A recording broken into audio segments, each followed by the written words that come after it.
देवानां च ऋषीणां च गुरुं कांचन सन्निभं बुद्धिभूतम त्रिलोकेशम तम नमामि बृहस्पतिम। जय श्री बृहस्पति देव। जय श्री राधे कृष्ण। आप सभी का आपके अपने YouTube channel BK Mishra present में बहुत बहुत स्वागत है। आइए आज आप सब सुनेंगे बृहस्पतिवार व्रत की कथा। तो बोलिए प्रेम से बृहस्पति भगवान की जय, भगवान विष्णु की जय, माता लक्ष्मी की जय, सर्वदेवी देवता की जय। प्राचीन समय की बात है। भारत में एक राजा राज्य करता था। वह राजा बड़ा ही प्रतापी तथा दानी था। वह नित्य प्रति मंदिर में भगवत दर्शन करने जाता था। वह ब्राह्मण और गुरु की सेवा किया करता था। उसके द्वार से कोई भी याचक निराश होकर नहीं लौटता था। वह प्रत्येक गुरुवार को व्रत रखता एवं पूजन करता था। हर दिन गरीबों की सहायता करता था। परंतु यह सब बातें उसकी रानी को बिल्कुल भी अच्छी नहीं लगती थी। वह न तो व्रत करती थी और न ही किसी को एक पैसा दान में देती थी। वह राजा से भी ऐसा करने को मना किया करती थी। एक समय की बात है कि राजा शिकार खेलने वन को चले गए। घर पर रानी और दासी थी। उस समय भगवान बृहस्पति देव साधु का रूप धारण कर राजा के दरवाजे पर भिक्षा मांगने आए। साधु ने रानी से भिक्षा मांगी तो वह कहने लगी कि हे साधु महाराज, मैं इस दान और पुण्य से तंग आ गई हूँ। इस कार्य के लिए तो मेरे पतिदेव ही बहुत हैं। अब आप ऐसी कृपा करें कि सारा धन नष्ट हो जाए तथा मैं आराम से रह सकूं। साधु रूपी बृहस्पति देव ने कहा कि हे देवी, तुम बड़ी विचित्र हो। संतान और धन से कोई दुखी नहीं होता है, इसको सभी चाहते हैं। पापी भी पुत्र और धन की इच्छा करता है। अगर तुम्हारे पास धन अधिक है तो भूखे मनुष्यों को भोजन कराओ, प्याऊ लगवाओ, ब्राह्मणों को दान दो, धर्मशालाएं बनवाओ, कुआं, तालाब, बावड़ी, बाग बगीचे आदि का निर्माण कराओ तथा निर्धनों की कुमारी कन्याओं का विवाह करवाओ। साथ ही यज्ञादि करो। इस प्रकार के कर्मों से आपके कुल का और आपका नाम परलोक में भी सार्थक होगा एवं तुम्हें भी स्वर्ग की प्राप्ति होगी। परंतु रानी साधु की इन बातों से खुश ना हुई। उसने कहा कि हे साधु महाराज, मुझे ऐसे धन की आवश्यकता नहीं जिसको मैं अन्य लोगों को दान देती फिरूं तथा जिसको रखने और संभालने में ही मेरा सारा समय नष्ट हो जाए। साधु ने कहा कि हे देवी, यदि तुम्हारी ऐसी ही इच्छा है तो जैसे मैं तुम्हें बताता हूँ तुम वैसा ही करना। बृहस्पतिवार के दिन घर आंगन को गोबर से लीपना, अपने केशों को पीली मिट्टी से धोना, केशों को धोते समय स्नान करना, राजा से कहना वह हजामत करवाए, भोजन में मांस मदिरा खाना, कपड़े धोबी के यहाँ धुलने देना। इस प्रकार 7 बृहस्पतिवार करने से तुम्हारा सारा धन नष्ट हो जाएगा। यह कहकर साधु महाराज रूपी बृहस्पति देव वहां से अंतर ध्यान हो गए। रानी ने साधु के ऐसे कहने के अनुसार 7 बृहस्पतिवार तक वैसा ही किया और फिर केवल 3 ही बृहस्पतिवार बीते थे कि उसकी समस्त धन और संपत्ति नष्ट हो गई। भोजन के लिए दोनों समय परिवार तरसने लगा तथा सांसारिक भोगों से दुखी रहने लगा। तब राजा रानी से कहने लगा कि हे रानी, तुम यहाँ पर रहो, मैं दूसरे देश को जाता हूँ, क्योंकि यहाँ पर मुझे सभी मनुष्य जानते हैं, इसलिए मैं यहाँ पर कोई काम नहीं कर सकता। अब मैं परदेश जा रहा हूँ, वहाँ कोई काम धंधा करूँगा, शायद हमारे भाग्य बदल जाए। ऐसा कहकर राजा परदेश को चला गया। वह वहाँ जंगलों से लकड़ियाँ काट कर लाता और शहर में बेचता था। इस तरह जीवन व्यतीत करने लगा। उधर राजा के बिना रानी और दासियां दुखी रहने लगी। किसी दिन भोजन मिलता और किसी दिन जल पीकर ही रह जाती थी। एक समय रानी और दासियों को 7 दिन बिना भोजन के व्यतीत करना पड़ा। तो रानी ने अपनी दासी से कहा कि हे दासी, यहाँ पास ही के नगर में मेरी बहन रहती है, वह बड़ी धनवान है। तू उसके पास जा और वहां से 5 सेर बेझर मांग कर ले आ, जिससे कुछ समय के लिए गुजारा हो जाएगा। दासी रानी की बहन के पास गई। रानी की बहन उस समय पूजा कर रही थी। बृहस्पतिवार का दिन था।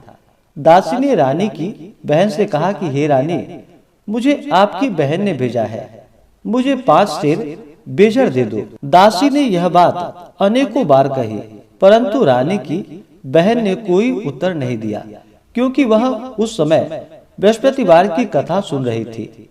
जब दासी को रानी की बहन से कोई उत्तर ना मिला तो वह बहुत दुखी हुई। उसे क्रोध भी आया। वह लौटकर रानी से जाकर बोली कि हे रानी, आपकी बहन बहुत ही घमंडी है, वह छोटे लोगों से बात भी नहीं करती। मैंने उससे कहा तो उसने कोई उत्तर नहीं दिया। मैं वापस चली आई। रानी बोली कि हे दासी, इसमें उसका कोई दोष नहीं है। जब बुरे दिन आते हैं तब कोई सहारा नहीं देता। अच्छे बुरे का पता विपत्ति में ही लगता है। जो ईश्वर की इच्छा होगी वही होगा। यह सब हमारे भाग्य का दोष है। उधर रानी की बहन ने सोचा कि मेरी बहन की दासी आई थी, परंतु मैं उससे नहीं बोली, इससे वह बहुत दुखी हुई होगी।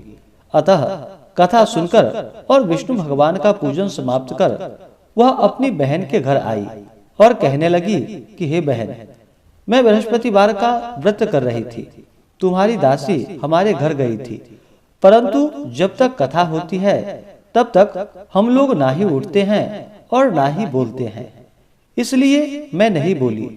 कहो, दासी क्यों गई थी? रानी बोली कि बहन, हमारे घर अनाज नहीं था। वैसे तुमसे कोई बात छिपी नहीं है, इस कारण मैंने दासी को तुम्हारे पास 5 सेर बेजर लेने के लिए भेजा था। रानी की बहन बोली कि बहन देखो, बृहस्पति भगवान सबकी मनोकामनाएं पूर्ण करते हैं। देखो, शायद तुम्हारे घर में ही अनाज रखा हो। यह सुनकर दासी घर के अंदर गई तो वहां उसे एक घड़ा जो कि बेजर से भरा हुआ मिला। उसे बड़ी हैरानी हुई, क्योंकि उसने एक एक बर्तन देख लिए थे। उसने बाहर आकर रानी को बतलाया। दासी अपनी रानी से कहने लगी कि हे रानी, देखो, वैसे हमको जब अन्न नहीं मिलता तो हम रोज ही व्रत करते हैं। अगर इसने इस व्रत की विधि और कथा पूछ ली जाए तो उसे हम भी कर लिया करेंगे। दासी के कहने पर रानी ने अपनी बहन से बृहस्पतिवार व्रत के बारे में पूछा। उसकी बहन ने बतलाया, हे बहन, बृहस्पतिवार को सूर्योदय से पहले उठकर स्नान करके बृहस्पतिवार का व्रत करना चाहिए, लेकिन उस दिन सिर नहीं धोनी चाहिए। बृहस्पतिवार के व्रत में चने की दाल और मुनक्कों से विष्णु भगवान की केले के वृक्ष की जड़ के नीचे बैठ करके पूजा करनी चाहिए तथा दीपक जलावे। उस दिन एक ही समय भोजन करे। भोजन पीले खाद्य पदार्थों का करे तथा कथा सुने। इस प्रकार करने से गुरु भगवान प्रसन्न होते हैं, अन्न, पुत्र, धन देते हैं। इस तरह व्रत और पूजन की विधि बतलाकर रानी की बहन अपने घर को चली गई। रानी और दासी दोनों ने निश्चय किया कि वे बृहस्पति देव भगवान का पूजन जरूर करेंगी। 7 दिन बाद जब बृहस्पतिवार आया तो उन्होंने व्रत रखा। घुड़साल में जाकर चना और गुड़ बीन लाई तथा उसकी दाल से केले की जड़ में विष्णु भगवान का पूजन किया। अब भोजन कहाँ से आए? दोनों बड़ी दुखी हुई, परंतु उन्होंने व्रत किया। इस कारण बृहस्पति देव प्रसन्न हो गए। वे एक साधारण व्यक्ति के रूप में 2 थालों में सुंदर पीला भोजन लेकर आए और दासी को देकर बोले कि हे दासी, यह भोजन तुम्हारे और रानी के लिए है, तुम दोनों करना। दासी भोजन पाकर बड़ी प्रसन्न हुई और रानी से जाकर बोली कि रानी जी, भोजन कर लो। रानी को भोजन आने के बारे में कुछ पता नहीं था, इसलिए वह दासी से बोली कि जा, तू ही भोजन कर, तू हमारी व्यर्थ ही हंसी उड़ाती है। दासी बोली, एक व्यक्ति अभी भोजन देकर गया है। रानी कहने लगी, वह भोजन तेरे लिए ही दे गया होगा, तू ही भोजन कर ले। दासी ने कहा कि वह व्यक्ति हम दोनों के लिए 2 थालों में भोजन देकर गया है, इसलिए मैं और आप दोनों ही साथ साथ भोजन करेंगे। फिर दोनों ने गुरु भगवान को नमस्कार कर भोजन प्रारंभ किया। उसके बाद वे प्रत्येक बृहस्पतिवार को गुरु भगवान का व्रत और पूजन करने लगी। बृहस्पति भगवान की कृपा से उसके पास धन हो गया, परंतु रानी फिर पहले की तरह ही आलस्य करने लगी।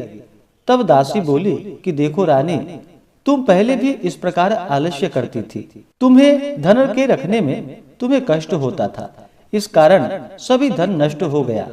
अब जब गुरु भगवान की कृपा से धन मिला है तो फिर तुम्हें आलस्य नहीं करना चाहिए। बड़ी मुसीबतों के बाद हमने यह धन पाया है, इसलिए हमें दान पुण्य करना चाहिए।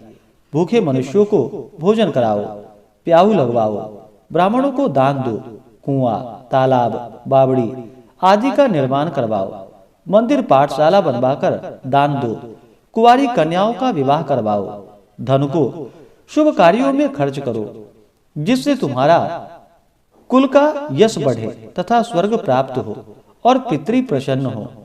दासी की बात मानकर रानी ने इसी प्रकार के कर्म करने प्रारंभ कर दिए, जिससे उनका काफी यश फैलने लगा। एक दिन रानी और दासी आपस में विचार करने लगी कि न जाने राजा किस दशा में होंगे। उनकी कोई खोज खबर नहीं है। गुरु भगवान से उन्होंने प्रार्थना की और भगवान ने रात्रि में राजा को स्वप्न में कहा कि हे राजा, उठो, तेरी रानी तुझको याद करती है, अब अपने देश को लौट जा। फिर क्या था, राजा प्रातः काल उठकर जंगल से लकड़ियां काटकर लाने के लिए जंगल की ओर चल पड़ा। जंगल से गुजरते हुए वह सोचने लगा, रानी की गलती से कितने दुख भोगने पड़े। राजपाट छोड़कर उसे जंगल में आकर रहना पड़ा। जंगल से लकड़ियां काटकर उन्हें बेचकर गुजारा करना पड़ा। उसी समय उस जंगल में बृहस्पति देव एक साधु का रूप धारण कर वहां पर आए और राजा के पास आकर बोले कि हे लकड़हारे, तुम इस सुनसान जंगल में किस चिंता में बैठे हो, मुझे बतलाओ। यह सुनकर राजा के नेत्रों में जल भर आया और साधु की वंदना कर बोला कि हे प्रभु, आप सब कुछ जानने वाले हैं। इतना कहकर राजा ने साधु को अपनी संपूर्ण कहानी सुना दी। महात्मा तो स्वभाव से ही दयालु होते हैं। वे राजा से बोले कि हे राजा, तुम्हारी पत्नी ने बृहस्पति देव के प्रति अपराध किया था, जिसके कारण तुम्हारी यह दशा हुई। अब तुम किसी प्रकार की चिंता मत करो, भगवान तुम्हें पहले से भी अधिक धन देंगे। देखो, तुम्हारी पत्नी ने बृहस्पतिवार का व्रत करना प्रारंभ कर दिया है। अब तुम भी बृहस्पतिवार का व्रत करके चने के दाल व गुड़ और जल को लोटे में डालकर केले के पत्ते से भगवान विष्णु का पूजन करो। फिर कथा कहो या सुनो, भगवान तुम्हारी सभी कामनाओं को पूर्ण करेंगे। साधु को प्रसन्न देखकर राजा बोला कि हे प्रभु, मुझे लकड़ी बेचकर इतना पैसा नहीं बचता जिससे भोजन करने के उपरांत कुछ बचा सकूं। मैंने रात्रि में अपनी रानी को व्याकुल देखा है। मेरे पास कोई साधन नहीं है जिससे समाचार जान सकूं।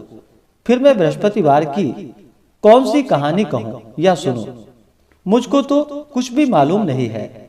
साधु ने कहा कि हे राजा, तुम किसी बात की चिंता मत करो। बृहस्पतिवार के दिन तुम रोजाना की तरह लकड़ियां लेकर शहर में जाओ।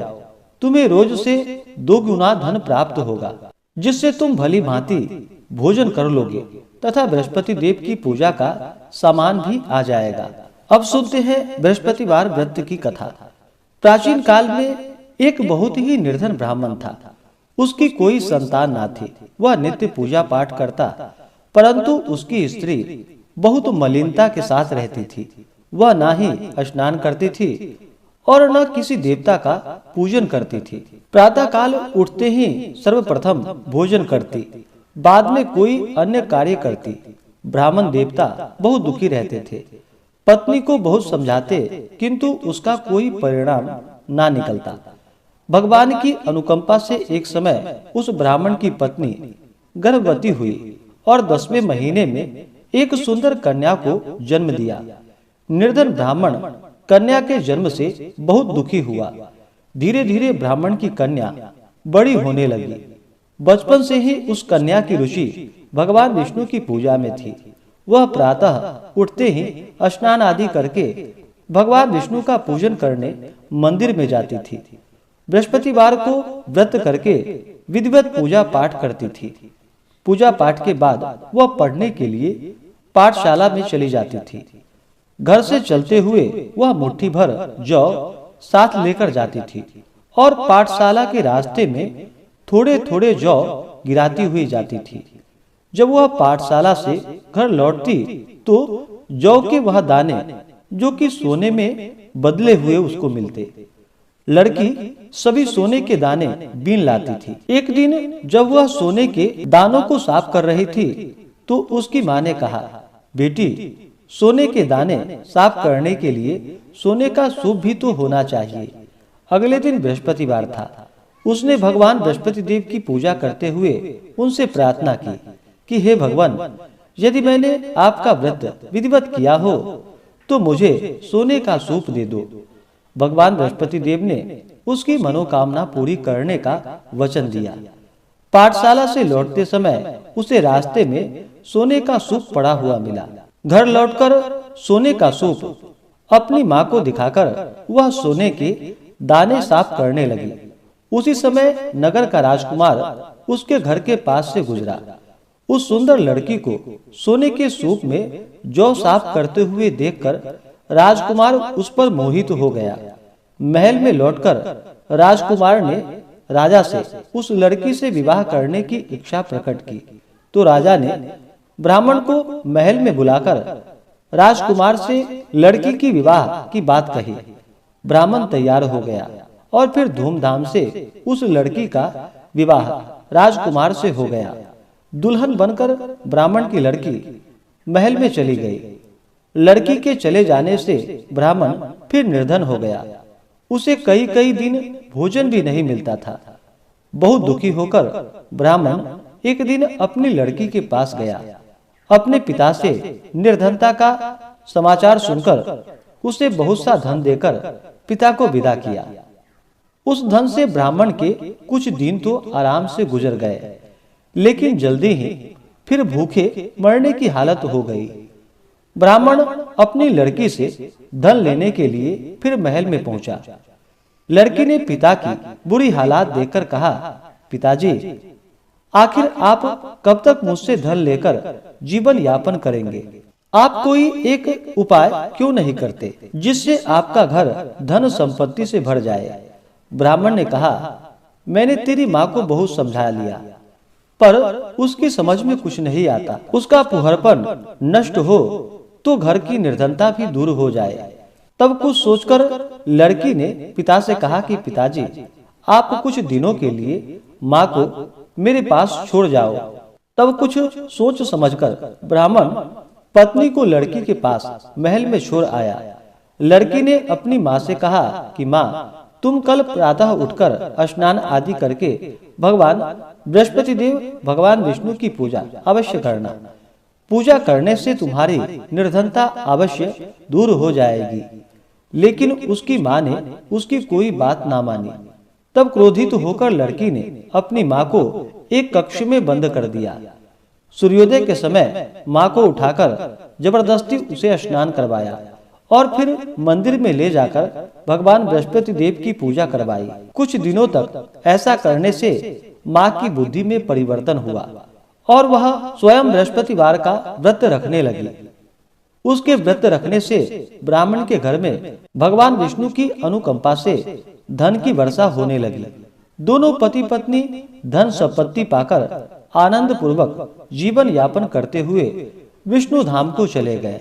और उस लकड़हारा बने राजा ने उन साधु से भगवान बृहस्पति देव की यह कथा सुनकर बृहस्पतिवार का व्रत करके भगवान विष्णु की पूजा की। उस दिन से उसके सभी क्लेश दूर हो गए। लेकिन अगले बृहस्पतिवार को कामकाज में अधिक व्यस्त रहने के कारण उसने भगवान बृहस्पति देव जी का व्रत नहीं किया। भगवान बृहस्पति देव लकड़हारे से क्रोधित हो गए और उसे भूल की सजा दी। उस दिन नगर के राजा ने नगर में घोषणा करके सबको सूचित किया कि प्रत्येक नागरिक मेरे महल में भोजन करने आए। जो नहीं आएगा उसे अपराधी मानकर भारी दंड दिया जाएगा। लकड़हारा बने राजा ने उस नगर के राजा की घोषणा तो सुन ली, लेकिन जंगल से लकड़ी काटकर लाने और उन्हें बेचने में देर हो जाने के कारण वह समय पर महल में भोजन करने नहीं जा सका। अतः राजा के सैनिक लकड़हारे को पकड़कर महल में ले गए। राजा ने उसे महल में एक कक्ष में बैठाकर भोजन कराया। उस कक्ष में एक खूंटी पर रानी का सोने का हार लटका हुआ था। लकड़हारा अकेला उस कक्ष में भोजन कर रहा था। तभी उसने एक आश्चर्यजनक घटना घटती हुई देखी। देखते ही देखते वह खूंटी हार को निगल गई। थोड़ी देर बाद राजा ने हार गायब देखा तो लकड़हारे को कारावास में डलवा दिया। लकड़हारा मन ही मन अपने भाग्य को कोसने लगा। तभी उसे जंगल में मिले साधु का स्मरण हो आया। थोड़ी देर में भगवान बृहस्पति देव सन्यासी के रूप में उसके सामने प्रकट हुए और कहा कि हे लकड़हारे, तूने भगवान बृहस्पति देव की पूजा नहीं की, इसी कारण तुम्हें कष्ट हुआ है। लेकिन अब चिंता मत करो।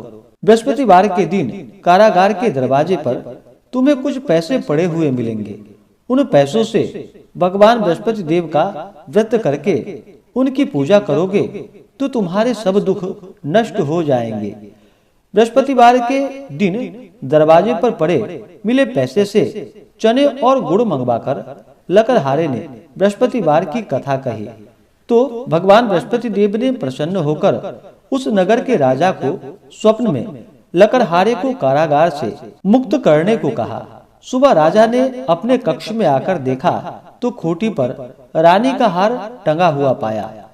राजा ने लकड़हारे को मुक्त कर दिया और उसे धन और आभूषण आदि देकर विदा किया। लकड़हारा बना राजा उस नगर से चलकर अपने नगर में पहुंचा तो उस नगर में कुएं, धर्मशालाएं, बाग बगीचे देखकर बहुत प्रसन्न हुआ। राजा ने किसी से पूछा कि ये कुएं, धर्मशालाएं किसने बनवाई है। सबने उसे बतलाया कि ये सब रानी और उसकी दासी ने बनवाए हैं। राजा महल में पहुंचा तो रानी ने उसका भव्य स्वागत किया। तब राजा ने निश्चय किया कि सप्ताह में एक बार तो सभी बृहस्पतिवार का व्रत तथा पूजन करते हैं, परंतु मैं प्रतिदिन व्रत किया करूंगा तथा दिन में 3 बार कथा कहूंगा। अब राजा हर समय दोशाले में चने की दाल बांधे रहता तथा दिन में 3 बार बृहस्पति देव की कथा कहता। कुछ दिनों के बाद राजा को अपनी बहन की याद आई। एक दिन घोड़े पर सवार होकर राजा अपनी बहन से मिलने चल दिया। अभी राजा नगर के बाहर पहुंचा ही था कि उसने कुछ लोगों को एक शव को ले जाते हुए देखा। राजा को स्मरण हो आया कि आज उसने किसी को बृहस्पतिवार व्रत की कथा नहीं सुनाई है। राजा ने उन लोगों को रोककर कहा कि भाइयों, आप शव को ले जाने से पहले मुझसे बृहस्पतिवार की कथा सुन लो। लोगों ने राजा पर क्रोधित होते हुए कहा कि तुम पागल तो नहीं हो। लेकिन कुछ बड़े बूढ़े लोगों ने कहा, अच्छा भाई, साथ में चलते चलते तुम अपनी कथा भी सुना लो। राजा ने चलते हुए आधी कथा ही सुनाई थी कि शव हिलने लगा। राजा के पूरी कथा सुनाते ही शव उठकर बैठ गया। लोगों ने हैरानी से दांतों तले उंगलियां दबा ली और अगले बृहस्पतिवार से भगवान बृहस्पति देव का व्रत करने व कथा सुनने का निश्चय कर लिया। अब घोड़े पर सवार राजा चलते हुए एक किसान के पास पहुंचा। किसान अपने खेत में हल चला रहा था। राजा ने कहा कि अरे भाई, मुझसे बृहस्पतिवार की कथा सुन लो। किसान झुंझलाकर बोला, अरे भाई, तुम देख नहीं रहे, जितनी देर तक तुम्हारी कथा सुनूंगा उतनी देर में तो पूरे खेत में हल चला लूंगा। राजा निराश होकर चलने लगा। तभी किसान के बैल लड़खड़ाकर जमीन पर जा गिरे। किसान के पेट में भी जोरों का दर्द होने लगा। उस किसान की पत्नी जब खाना लेकर आई तो उसने किसान से इस बारे में पूछा। किसान ने घुड़सवार की पूरी कहानी सुनाई। किसान की पत्नी दौड़ती हुई राजा के पास पहुंचकर हाथ जोड़कर बोली कि भैया, मैं तुम्हारी कथा सुनने को तैयार हूँ। राजा ने उसके साथ खेत पर पहुंचकर बृहस्पतिवार की कथा सुनाई। तभी बैल उठकर खड़े हो गए। किसान के पेट का दर्द भी तुरंत ही ठीक हो गया। राजा अपनी बहन के घर पहुंचा तो उसकी बहुत आवभगत हुई। अगले दिन सुबह उठकर राजा ने देखा घर के सभी लोग भोजन कर रहे हैं। किसी भूखे को बृहस्पतिवार की कथा सुनाए बिना राजा भोजन नहीं करता था। उसने बहन से कहा कि बहन, क्या घर में कोई ऐसा व्यक्ति है जिसने अभी तक भोजन ना किया हो? उसकी बहन बोली, भैया, हमारे घर में तो क्या, आपको पूरे नगर में कोई ऐसा व्यक्ति नहीं मिलेगा जिसने सुबह सुबह भोजन नहीं किया हो। तब राजा ने बहन के घर से निकलकर उस नगर में बिना भोजन किए व्यक्ति की तलाश की। एक गरड़िए के घर में उसका बेटा बीमार होने के कारण भूखा रह गया था। राजा ने उसको जाकर बृहस्पतिवार की कथा सुनाई। कथा सुनते सुनते गरड़िए का बीमार बेटा बिल्कुल ठीक हो गया। सबने राजा की बहुत प्रशंसा की। एक दिन राजा ने अपनी बहन से कहा, बहन, अब हम अपने घर जाना चाहते हैं, तुम भी हमारे साथ चलो, कुछ दिन वहां रहकर लौट आना। राजा की बहन ने अपनी सास से पूछा तो सास ने ताने देते हुए कहा, बहू, मायके जाना हो तो अकेली जाना, मेरे पोते को नहीं ले जाना। तुम्हारे भाई के कोई संतान नहीं है, कहीं तुम्हारी भाभी मेरे पोते पर कोई जादू टोना न कर दे। दूसरे कक्ष में बहन की सास की बातें सुनकर राजा दुखी मन से अकेले ही अपने घर को लौट गया। रानी ने राजा से कहा, आप तो अपनी बहन को साथ लाने की बात कहकर गए थे, फिर बहन को साथ क्यों नहीं लाए? तब राजा ने दुखी होते हुए कहा, रानी, हम निसंतान हैं, इसलिए कोई हमारे घर आना पसंद नहीं करता है। रानी ने राजा को समझाया कि हे प्राणनाथ, हमें बृहस्पति देव ने सब कुछ दिया है, अब भगवान बृहस्पति देव हमें संतान भी अवश्य देंगे। बृहस्पतिवार को विधिवत व्रत करते हुए राजा रानी ने भगवान बृहस्पति देव से संतान के लिए प्रार्थना की। कुछ दिनों के बाद उन्होंने स्वप्न में दर्शन देते हुए कहा, हे राजन, तेरी मनोकामना अवश्य पूरी होगी। एक सप्ताह बाद ही रानी गर्भवती हो गई। 10वें महीने में रानी ने एक सुंदर पुत्र को जन्म दिया। राजा रानी जीवन पर्यंत बृहस्पतिवार का व्रत करते रहे। उनके घर में धन की वर्षा होती रही। इस तरह आनंद पूर्वक जीवन यापन करते हुए राजा रानी भगवान बृहस्पति देव की अनुकंपा से मोक्ष को प्राप्त करके सीधे वैकुंठ धाम को पहुंच गए। बृहस्पतिवार को विधिवत व्रत करके जो स्त्री पुरुष भगवान बृहस्पति देव की पूजा करते हैं तो भगवान उनकी सभी मनोकामनाएं अवश्य ही पूर्ण करते हैं। तो बोलिए प्रेम से भगवान बृहस्पति देव की जय, भगवान विष्णु की जय, माता लक्ष्मी की जय, सर्वदेवी देवता की जय। इसी प्रकार से ज्ञानवर्धक जानकारियाँ प्राप्त करते रहने के लिए, कथा को सुनने के लिए, व्रत पूजा के बारे में जानने के लिए चैनल पे अगर आप नए हैं तो चैनल को लाल बटन दबा करके सब्सक्राइब करें, साथ में बेल आइकन घंटी को दबाएं ताकि वीडियो का नोटिफिकेशन आपको समय से मिलता रहे।